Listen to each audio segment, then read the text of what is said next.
Pessoal, na aula de hoje nós vamos falar então aí sobre o tema antropologia filosófica. Nós estamos nesse momento trabalhando, aspectos da vida do ser humano. Nós falamos, já sobre antropologia cultural e a partir dessa aula, nós vamos estar aqui tratando desse tema então da chamada antropologia filosófica. A antropologia filosófica ela vai questionar, a respeito do que é o ser humano.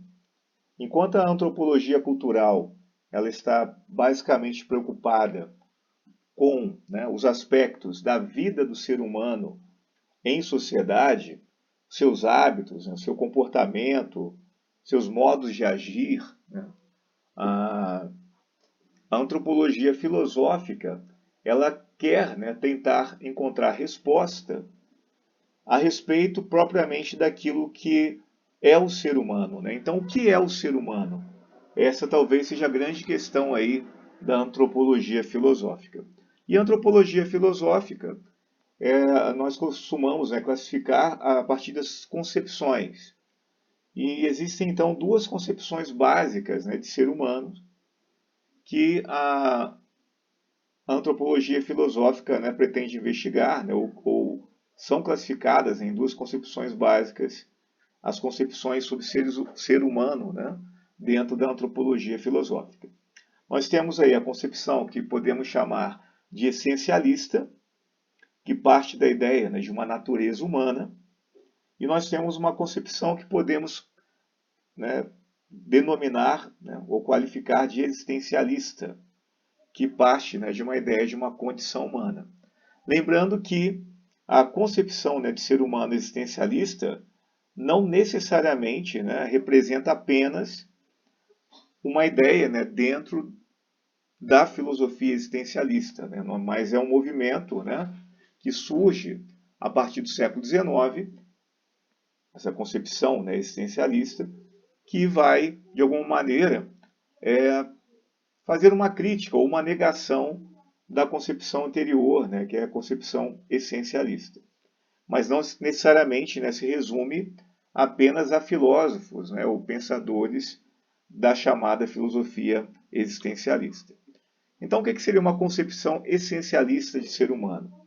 É uma concepção que admite, existir uma natureza humana universal, idêntica na sua essência em todos os tempos e lugares. Então, essa é a ideia de que todo ser humano ele possui uma natureza, uma essência, que então o torna humano, que ele de fato é qualificado, como um ser humano. Seria então algo observável, em cada ser humano, em cada pessoa, em qualquer lugar, ou de qualquer lugar e em qualquer época. E a concepção de ser humano existencialista, que se fundamenta na ideia de condição humana, ela rejeita, a concepção essencialista de ser humano e admite que o ser humano, deve ser caracterizado por aquilo que cada um faz de si mesmo, de acordo com as realizações, dos humanos neste mundo. Então, a concepção existencialista nega que exista uma natureza humana, que exista alguma essência, que nos qualifique enquanto seres humanos e que nossa humanidade, nós somos caracterizados, como humanos a partir das nossas realizações neste mundo. E como representantes da concepção existencialista, eu quero destacar aqui dois, conhecidos filósofos. O primeiro, Platão. O Platão ele apresenta a ideia, essencialista, de uma natureza humana, quando ele afirma, o seu chamado dualismo psicofísico. Ou seja, para Platão, o ser humano possui uma essência, uma natureza. O ser humano, então, ele é composto de um corpo físico, material, imperfeito e mortal, e de uma alma imaterial, perfeita e imortal. Da ideia de um dualismo psicofísico, a palavra psico, que deriva de psique, em grego, que pode ser traduzido por alma, e físico, né, de physis, né, a ideia de matéria, né, algo físico, algo material. Então, dentro da teoria das ideias de Platão, Platão vai conceber o ser humano como um ser que, diferente de outros seres que habitam o universo ou o planeta, é um ser composto, né, de corpo e alma. O corpo é físico, é material e, portanto, né, ele é imperfeito e mortal, né, esse nosso corpo que temos. Mas, além do corpo, o ser humano também é composto de alma. E essa alma que também, né, é a sede da razão, é uma alma racional, ela é imaterial, ela não pertence ao mundo sensível, né? E, portanto, ela é perfeita e imortal. Platão, então, ele entendia que o ser humano, ele nasce, e quando ele nasce, ele recebe no seu corpo uma alma. Essa alma já é pré-existente a esse corpo, e ela também é imortal. Esse corpo, né, é corruptível, ele é perecível, ele é imperfeito, e um dia ele vai, né, padecer, né, ele vai morrer. Mas a alma do ser humano continua existindo, segundo Platão, e ele então, né, vai dizer que essa alma, né, ela, quando o corpo, né, morre, né, ela sai desse corpo, mas continua existindo.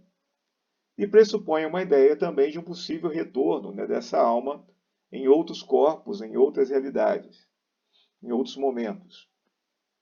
Mas a ideia do Platão é que ele vai qualificar o humano como aquele que possui, né, que é aquele que é composto por um corpo e por uma alma. E isso difere de todos os outros seres, né, que existem, por exemplo, nesse planeta. E um segundo, né, representante da concepção existencialista de ser humano é o próprio Aristóteles. O Aristóteles, né, ele não vai exatamente concordar com Platão, a concepção é um pouco diferente, mas ele parte também da ideia de uma natureza humana, de uma essência humana que nos qualifica enquanto seres humanos.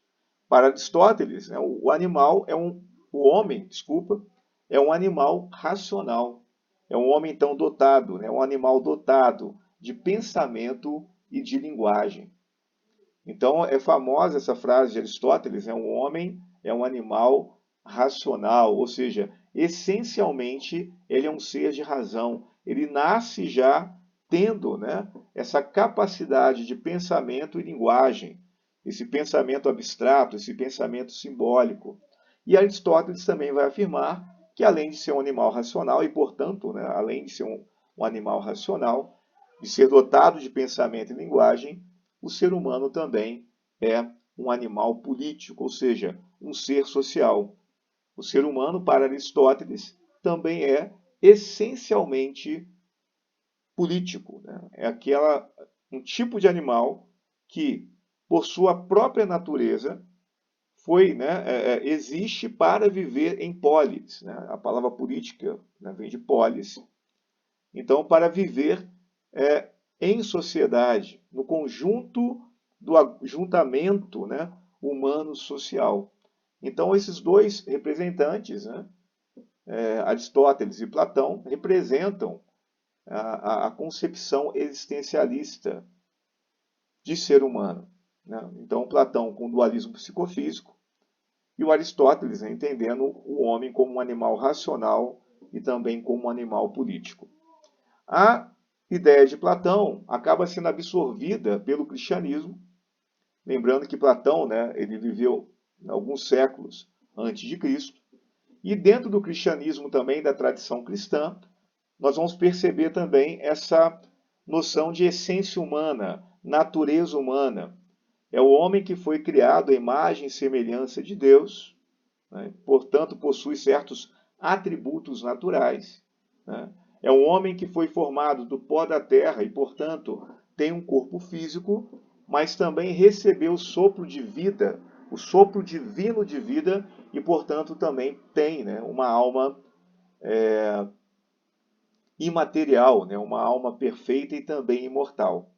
Então, o cristianismo, na tradição ocidental, tanto da filosofia clássica grega, quanto da tradição cristã ou mesmo judaico-cristã, nos orienta a uma compreensão, né, de concepção humana essencialista, né, que o homem ele nasce naturalmente com certos atributos, que ele possui alguma essência, algum tipo de substância. Na segunda parte, né, desse vídeo, nós vamos falar sobre os representantes da concepção existencialista. Segue lá, né, o próximo vídeo para poder complementar essa aula.